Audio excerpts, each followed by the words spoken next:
Morning students, इस video में हम पार्ट 1 अमर शहीदों का चारण के प्रश्न और अभ्यास देखेंगे।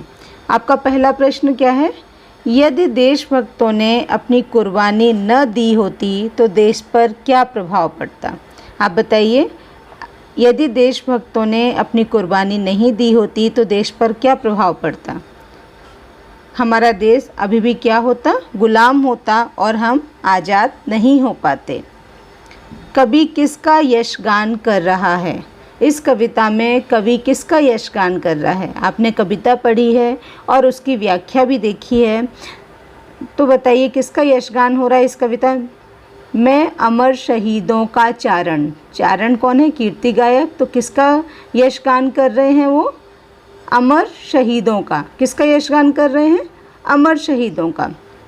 राष्ट्र के कर्ज को कवि किस प्रकार चुकाना चाहता है? प्रश्न 3 क्या है कि राष्ट्र के कर्ज को कवि किस प्रकार चुकाना चाहते हैं? किस प्रकार चुकाना चाहते हैं? वह अमर शहीदों का यशगान कर कर, उनका कीर्तिगान कर कर, हमारे देशवासियों में देश प्रेम की भावना जगाकर अपने राष्ट्र के कर्ज को कभी चुकाना चाहते हैं। कैसे? उनका कीर्तिगान कर कर और अपने देशवासियों के मन में देश के प्रति देश प्रेम की भावना को जगाकर, वीरता की भावना को जगाकर। ओके। कवि के अनुसार यदि शहीदों को न पूजा गया तो उसका परिणाम क्या होगा?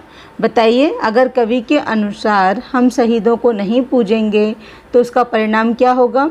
कवि के अनुसार यदि शहीदों को न पूजा गया तो देश हित में अपना सब कुछ न्योछावर करने वाले तथा धरती माँ की मिट्टी को अपने माथे से तिलक के रूप में लगाने वाले देशभक्त पैदा ही नहीं होंगे।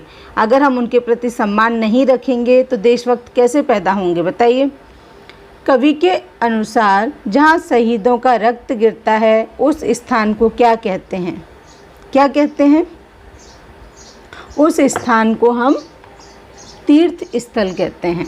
जहाँ पर देश शहीदों का रक्त गिरता है वह तीर्थ स्थल के समान होता है। कविता की उन पंक्तियों को लिखो जिनमें यह भाव आए हैं। शहीदों को न पूजने का परिणाम बताया गया है।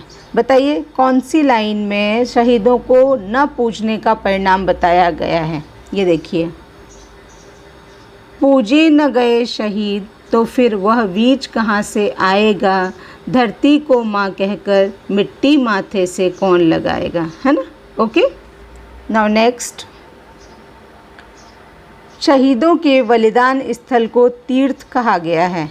ये किस स्टेंजा में, किस पैराग्राफ में कहा गया है? देखिए, थोड़ा सा पेज पर लट के देखते हैं हम।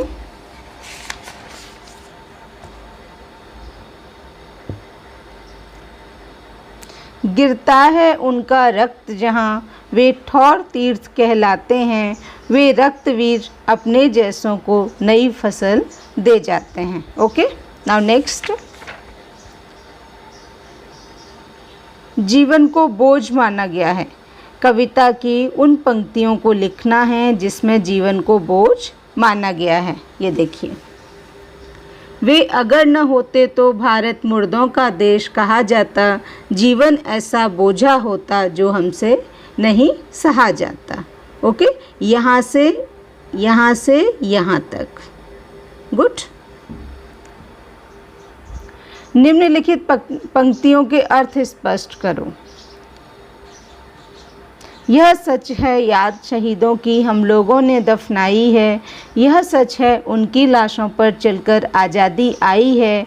पूजे न गए शहीद तो फिर वह बीज कहाँ से आएगा, धरती को माँ कहकर मिट्टी माथे से कौन लगाएगा।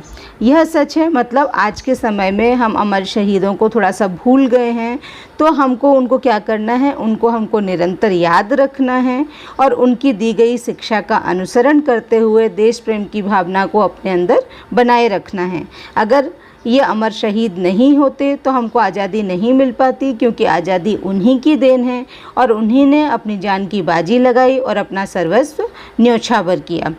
पूजे न गए शहीद तो फिर वह बीज कहाँ से आएगा, धरती को माँ कहकर मिट्टी माथे से कौन लगाएगा। अगर हम शहीदों को याद नहीं रखेंगे, उनकी पूजा नहीं करेंगे, उनके दिए गए पाठ को नहीं समझेंगे, उनके मार्ग का अनुसरण नहीं करेंगे तो हमारे देश में देशभक्त पैदा होंगे क्या? नहीं। तो हमें उनके मार्ग का अनुसरण करना है और अपने अंदर देश प्रेम की भावना को जगाए रखना है। उन गाथाओं से सर्द खून को मैं गरमाया करता हूँ, यह पाठकों में कौन सा भाव जागृत करना चाहता है? देश प्रेम और वीरता का। ओके, इस पीढ़ी में उस पीढ़ी के भाव जगाया करता हूँ। ऐसे कौन से भाव हैं जो आज की पीढ़ी में जगाना चाहता है? देश प्रेम का भाव, देश प्रेम का भाव, अपने अमर शहीदों के प्रति आदर सत्कार का भाव और उनके दिखाए गए मार्ग के अनुसरण का भाव। ओके, देखिए अब यहाँ पर है भाषा तत्व और व्याकरण। इस पाठ का भाषा तत्व और व्याकरण। धर्म, कर्म, मर्म समान उच्चारण वाले शब्द हैं, तो हमको इसी तरह दो समान उच्चारण वाले शब्द लिखना है। समानोच्चारित मतलब जिनका उच्चारण समान हो। जैसे चारण, चारण का क्या क्या हो सकता है? चारण का धारण, साधारण। तो चारण का समान उच्चारण वाला शब्द हुआ धारण, साधारण।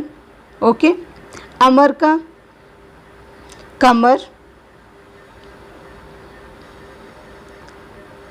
कर्ज का अर्ज, फर्ज, दर्ज। ओके, निम्नलिखित शब्दों के विलोम शब्द लिखिए। विलोम शब्द का क्या मतलब होता है? जिसका अपोजिट मीनिंग होता है, जस्ट उल्टा मीनिंग होता है, उसको हम क्या बोलते हैं? अपोजिट। जैसे अमीर का क्या होगा? गरीब, लेकिन निर्धन नहीं होगा, क्योंकि हम जिस भाषा में अपोजिट लिखेंगे उसी भाषा में हमको विलोम लिखना है। यश का अपयश, जगाना का सुलाना, आज़ादी का गुलामी, मुर्दा का जिंदा, धर्म का अधर्म, धरती का विलोम आकाश, जीवन का मृत्यु। ओके, निम्नलिखित शब्दों को शब्दकोश के क्रम में लिखो। जैसे अगर, ईख, कमल। अब यहाँ पर हमको कुछ शब्द दिए हुए हैं। लगाव, रसद, अमर, यश, धरती, दमन, शहद, नवल, फसल, शहीद। इनको हमके किसके अनुसार लगाना है? शब्दकोश के क्रमानुसार। तो शब्दकोश में शब्द किस क्रम में रहते हैं? जैसे वर्णमाला में रहते हैं, तो वर्णमाला में जो पहले आएगा वो क्या कहाँ रहेगा? पहले रहेगा। जैसे अमर है, अमर कहाँ रहेगा? पहले रहेगा। अब इसके बाद में आप पहले वर्णमाला में अक्षर को पहचानिए कि कौन कौन से क्रम में आता है, उसके अकॉर्डिंग हमको इनको अरेंज करना है। Thank you.